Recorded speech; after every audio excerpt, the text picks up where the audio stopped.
السلام علیکم والا ایگریکلچر یوٹیوب چینل پر خوش آمدید کہتے ہیں سب بھائیوں کو۔ دوستو جیسا کہ آپ کو اپڈیٹ دی تھی، مارکیٹ میں بھی کافی زیادہ خبریں گردش کر رہی تھی کہ باہر سے گندم امپورٹ کرنے پر فیصلے پر نظر ثانی کی جا رہی تھی کہ گندم امپورٹ کریں گے، 10 لاکھ ٹن گندم تک امپورٹ کرنے کی سمری ارسال کی گئی بعد تھی۔ روس اور یوکرین سے گندم برآمد کرنے کے معاہدے کیے گئے تھے، وہ معاہدے جو ہے بالکل ختم کر دیے گئے، مسترد کر دیے گئے۔ اس کے بعد اس معاہدے کی بحالی کے لیے دوبارہ جو ہے یوکرین اور روس کے معاہدے کی بحالی کا مطالبہ کیا تھا، وہ مطالبہ بھی مسترد کر دیا گیا ہے۔ دوسری طرف جو ہے ای سی سی نے صوبوں کو گندم فراہمی کی منظوری دے دی ہے۔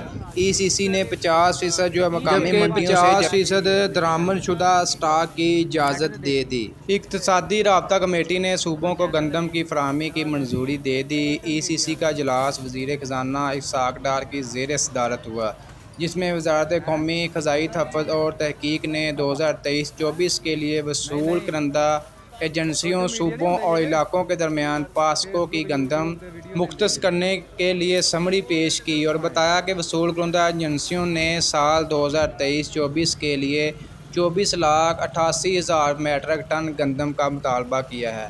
ای سی سی نے غور و خوض کے بعد 50% مقامی اور 50% درآمد شدہ اسٹاک کی اوسط قیمت پر گندم مختص کرنے کی اجازت دے دی اور ہدایت کی کہ گندم کی پوری قیمت اور پاسکو کے چارجز ادا کریں گے۔ متعلقہ صوبوں اداروں کو گندم کی فراہمی کے لیے وفاقی حکومت کی جانب سے کوئی مالی ذمہ داری نہیں ہوگی۔ دوستو فی الحال جو ہے مقامی منڈیوں میں گندم جو ہے ایک صوبے سے دوسرے صوبوں میں جو پاکستان میں موجود ہے اسی کو استعمال کیا جائے گا۔